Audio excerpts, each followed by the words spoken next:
O governo divulgou hoje a primeira lista de aprovados do concurso público nacional unificado, chamado Enem dos Concursos. A segunda lista deve sair no dia 11 de fevereiro e uma terceira no dia 18 desse mês. Os participantes têm até o dia seguinte a convocação para manifestar interesse para seguir no processo para ocupar a vaga, hein?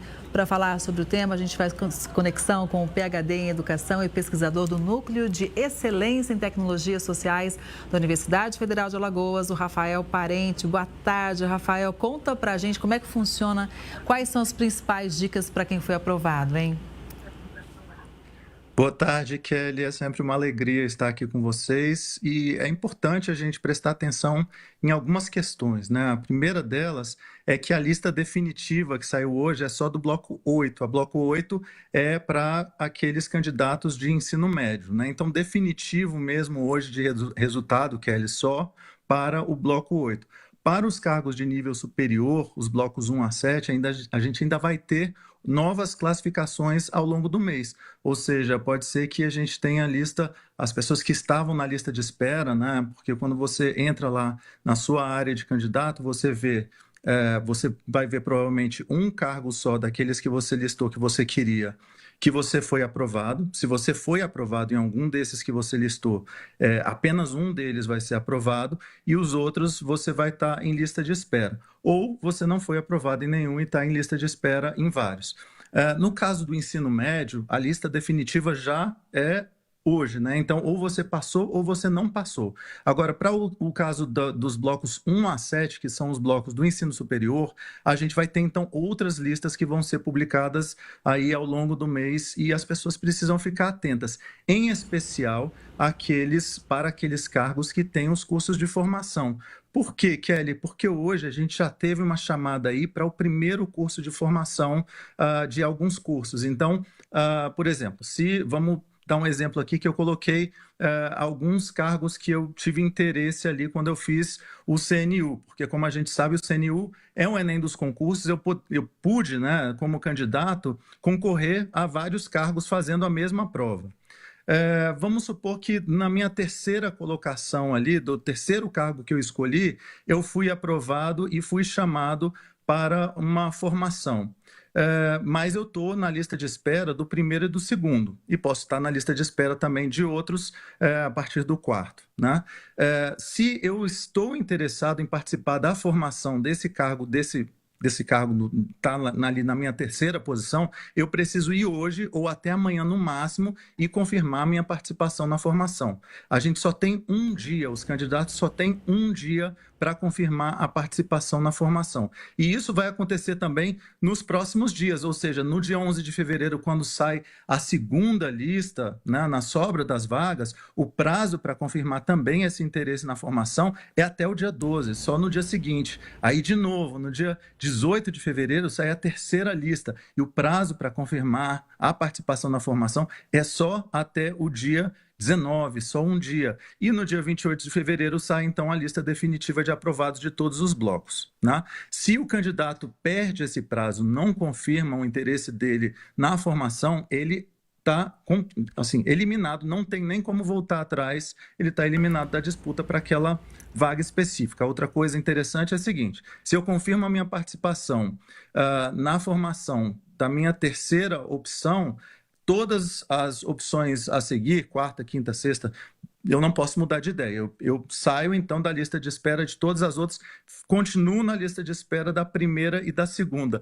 Eu sei que é muita informação, inclusive por isso que a gente vai ter uma live hoje com o governo, porque são detalhes, né, Kelly? São detalhes e o prazo muito curto. Eu não entendi por que esse prazo está tão curto para que as pessoas se organizem e até consigam compreender todas essas informações e fazer o que elas precisam fazer, né? E aí, de novo, em especial as pessoas que vão fazer esses cursos de formação, a atenção hoje, a partir de hoje, precisa ser redobrada. E também para as pessoas que estão nas listas de espera, precisam continuar muito atentos até o final de fevereiro, até a publicação da terceira lista.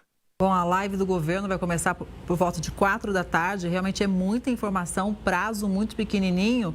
E, de qualquer forma, essa informação que você trouxe para a gente, né, sobre a escolha das profissões, se você de cargos, se você, então, está concorrendo em 5, por exemplo, né? Mas escolheu lá o seu terceiro, classificou, você só o quarto e o quinto que você já é eliminado, mas você ainda tem que ficar atento aos 2 primeiros, né? Então, veja como realmente é muita particularidade, por isso que muita gente tem dúvida, fica com medo ali de perder a vaga, e informação é fundamental sempre, ainda mais num momento como esse.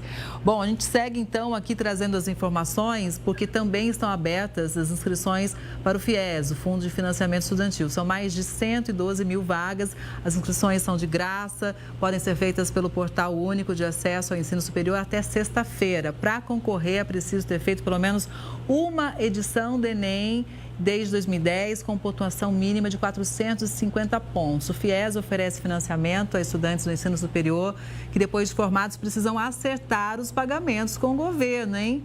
Oportunidade de garantir o acesso a uma universidade, mesmo para quem não tem condições de pagar agora. É isso, Rafael? É isso.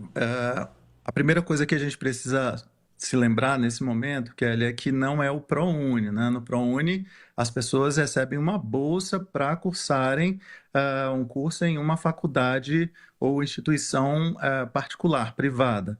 No caso do FIES, você está pegando um empréstimo para que você faça aquele curso. Você vai pagar só umas taxas pequenas, né? Vai pagar taxas administrativas trimestrais aí com valores baixos, que são de geralmente R$ 150 a R$ 200 por trimestre, e depois da sua formatura que começa o pagamento dessa dívida. Ou seja, você está contraindo uma dívida. É importante que as pessoas entendam o seguinte: você está pegando um empréstimo, está contraindo uma dívida que vai ter de ser paga depois da conclusão do seu curso, com parcelas proporcionais à renda do ex-estudante, né? Agora, tem muita gente que termina o curso e depois fica com dificuldade para conseguir um emprego, por exemplo. Tem gente que termina o curso e acha que teria um salário muito maior do que aquele que, no final das contas, teve. Então, é importante também conseguir calcular a dívida total que você vai ter, porque, obviamente, depende do valor do curso, depende do valor da instituição, quanto que a instituição cobra, né? A dívida total é igual à mensalidade financiada vezes o número de meses do curso, então é preciso calcular isso, né? O tempo de curso pode variar de 4 a 5 ou 6 anos, né? O percentual financiado pelo FIES é de 100%, ou seja, todo o valor é financiado, mas depois você vai precisar pagar. Então, você precisa parar para pensar realmente se você quer contrair essa dívida ou se é melhor você esperar um pouco, juntar um dinheiro ou tentar novamente o Enem e entrar nas instituições públicas, né? Porque uma dívida é uma dívida e o dia de amanhã é sempre uma incerteza, né? De qualquer forma, o FIES está aí para quem quiser e depois, então, o problema, como a gente sabe, é que depois muita gente fica sem ter como pagar, mas é uma possibilidade também, Kelly. Porque nem sempre é fácil você formar e já conseguir um emprego, e o emprego que dê conta da pessoa se manter e pagar ainda a dívida. Mas, de qualquer forma, tem o FIES, está aí à disposição. Agora, vamos falar de um assunto que a gente conversou bastante, inclusive no ano passado, mas agora está valendo. Um assunto polêmico que envolve ele, né? O celular. A maioria dos estudantes voltou às aulas nessa semana e nesse retorno está valendo a proibição dos celulares nas escolas. É a lei que estabelece regras para a utilização do aparelho na educação básica, pública e particular em todo o país. Os smartphones são permitidos a partir de agora somente em atividades pedagógicas ou em casos excepcionais, como de alunos com deficiência que precisam de tecnologia assistida. O uso do aparelho está proibido durante as aulas, nos recreios, intervalos, atividades extracurriculares. Pode haver resistência nesse primeiro momento, mas o objetivo da medida é proteger os estudantes. No caso da escola do meu filho, Rafael, a escola pediu para os estudantes nem levarem um aparelho. Sim, é o que a maioria das escolas está fazendo, Kelly, e várias delas também estão criando estratégias para guardar os aparelhos.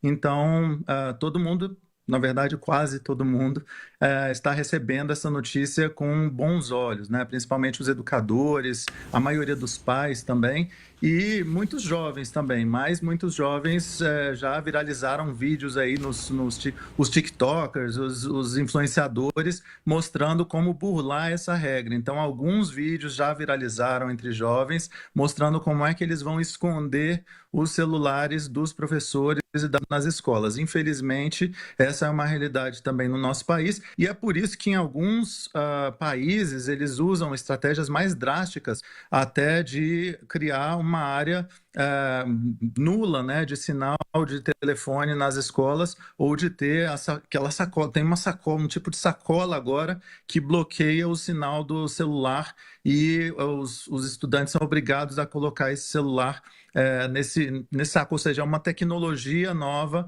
que bloqueia também os sinais, e isso já tem sido usado em alguns lugares. Então, resumindo, né, as escolas estão aprovando a medida, estão se preparando da forma como podem. Provavelmente a maioria delas vai preferir realmente que os estudantes não levem os aparelhos, mas alguns espertinhos já começaram aí a viralizar alguns vídeos nas redes sociais, com aquele velho e bom jeitinho brasileiro. Vou te mostrar um jeitinho aqui de como você vai conseguir levar o seu celular para a escola sem ninguém notar. Mas a gente pode falar que eles podem tirar o cavalinho da chuva, porque é claro que em um momento ou outro a escola vai notar, e muito provavelmente a gente vai criar também consequências para essa utilização, ou para quem estiver escondendo o celular dentro das escolas. Eu espero, sinceramente, que as escolas criem também algum tipo de punição para os jovens e as crianças que estiverem fazendo esse tipo de coisa, porque, como já falamos, é uma epidemia, um problema sério de saúde que tem acontecido no mundo todo, e como já trouxe aqui também, Kelly, a gente já tem várias pesquisas de vários lugares do mundo falando inclusive de resultados positivos de quem proibiu, né? Então, a França, por exemplo, que proibiu celulares